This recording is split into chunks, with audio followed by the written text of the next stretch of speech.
तनाज़ात के हल के लिए मुअस्सर हिकमत अमलियाँ। देखें जी, effective strategies for successful settlement of conflict. इसमें ये लफ्ज़ जो इस्तेमाल हुआ है स्ट्रेटजीज, याद रखें आप काम कोई भी करते हैं, कोई उसका मकसद होता है, कोई ऑब्जेक्टिव होता है, तो काम जो है उसके ऑब्जेक्टिव के लिए दो तरह के होते हैं। एक शॉर्ट टर्म ऑब्जेक्टिव होता है, एक लॉन्ग टर्म ऑब्जेक्टिव होता है। एक शॉर्ट टर्म ऑब्जेक्टिव होता है और एक का लॉन्ग टर्म होता है। तो जो शॉर्ट टर्म होता है उसके लिए आप प्लानिंग करते हैं, जैसे रोज की आप प्लानिंग करते हैं कि मैं सुबह उठूंगा, इतने बजे स्कूल जाऊंगा, इतने बजे वापस आऊंगा, इतने बजे प्ले ग्राउंड को जाऊंगा, ये प्लानिंग है। लेकिन लॉन्ग टर्म जो ऑब्जेक्ट आप प्लानिंग करते हैं ना, उसको आप स्ट्रेटजीज कहते हैं। और स्ट्रेटजीज का बेसिक मतलब क्या होता है? जंग जीतने के लिए हिकमत अमली। मसलन पुराने दौर में भी, आज के दौर में भी, जब जंग शुरू होती है किसी दुश्मन से, तो उसके लिए स्ट्रेटजी बनाई जाती है कि हमारी पैदल फौज कहां कहां जाएगी, हमने एयर स्ट्राइक कहां पे करना है, और कहां पे क्या, और हमने घात कहां पे लगानी है, और किस जगह हम प्रोपेगेंडा इस्तेमाल करेंगे, तो अल्टीमेटली हमने जंग जीतनी है। पुराने दौर में भी ऐसे ही होता था। ये लंबी बात है, लेकिन स्ट्रेटजीज का मतलब ये होता है कि हिकमत अमली।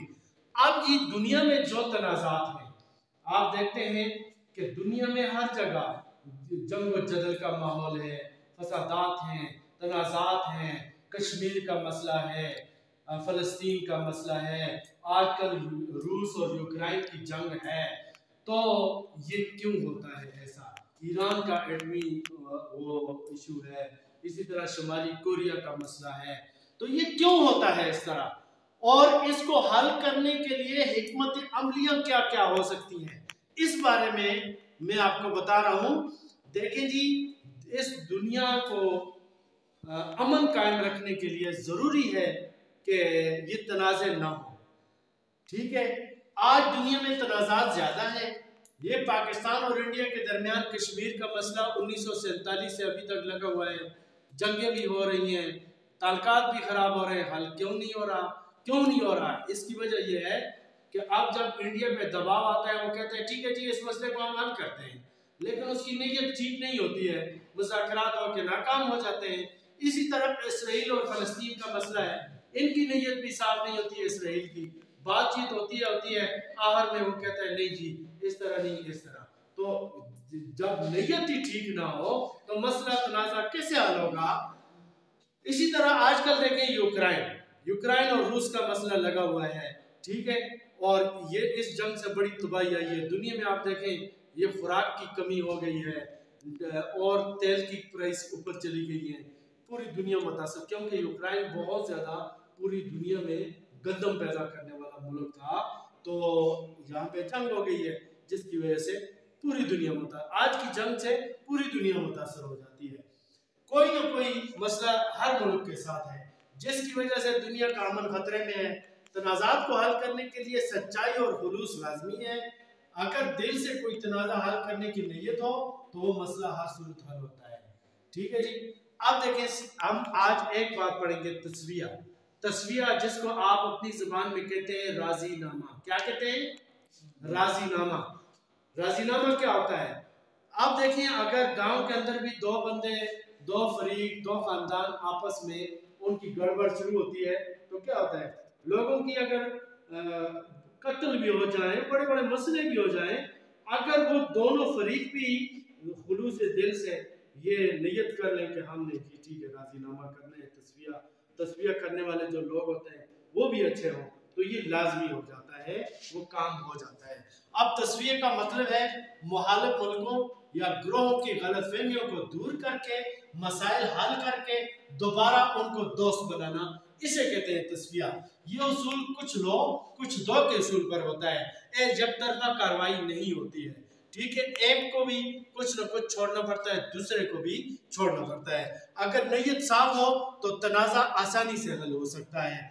जनूबी अफ्रीका में आप देखें, आपकी बुक में अफ्रीका का ज्यादा जिक्र है, ठीक है, इसमें देखें 1948 के बाद नस्ली फसादात शुरू हुए, और ये नस्ली फसादात ऐसे थे कि यहाँ पे गोरे जो थे ना, वो जिसको सफ़ेद फार्म कहते हैं, वो हुकूमत करते थे। उन्होंने कानून पास किया। अब ये काले जो है गोरे से शादी भी नहीं कर सकता था, और काला जो है गोरों के इलाकों में भी नहीं फिर सकता था, और बाकायदा इसको कानूनी शक्ल दी गई। और ये मसला जो था ये बड़े लंबे अरसे तक चला, और ये नेल्सन मंडेला जो जनूबी अफ्रीका का था, इसको ये चाहता था कि नस्ली फसादात खत्म हो, इस मुल्क के अंदर अमन हो। इसको जेल में बंद किया गया, 27 साल इसने जेल गुजारी। कितनी? 27 साल जेल में रहा नेल्सन मंडेला। और ये 1996 में ये रिहा होकर जब बाहर आया तो इसने क्या किया, इसने 17 रुकनी कमीशन पादरी डिसमान टोटो की सरबराही में कायम किया। इसने बाद में 1998 में अपनी रिपोर्ट शाये की, और उसके बाद इन्होंने कहा कि जिन लोगों ने ये कानून पास किए थे, जिन लोगों ने नस्ली फसादात कराए थे, अगर वो यहाँ आके एतराफ़ जुर्म कर ले, उनको भी माफ़ कर दिया जाएगा। बाद में इनको माफ़ किया। आज आप देखें जनूबी अफ्रीका के अंदर खैर थोड़े थोड़े वो है, लेकिन वहाँ पे अमन हो गया है। आप काले गोरे सारे मिलकर रहते हैं। तो मसला, इस मिसाल देने का मतलब ये था कि अगर खुलूस हो हुकूमत के अंदर भी, और कोई खुलूस से दिल से दो फरीकों को राजी करना चाहे तो आसानी से राजी हो सकते हैं।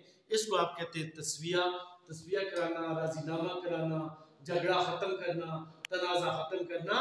तो ये सब बेहतरीन एक हिकमत अमली है। अगर दुनिया के मुल्क जो हैं, जैसे आजकल अमेरिका पावरफुल है, बरतानिया और दूसरे फ्रांस है, ये अगर खुलूस से दिल से कौमों के दरमियान तस्विया कराएं, कुछ लोग की पॉलिसी अपनाकर, तो ये दुनिया में अमन कायम रह सकता है। तो आज हमने ये पढ़ा है, यानी तनाज़ात के हल के लिए हिकमत अमली में एक हिकमत अमली तस्वीर।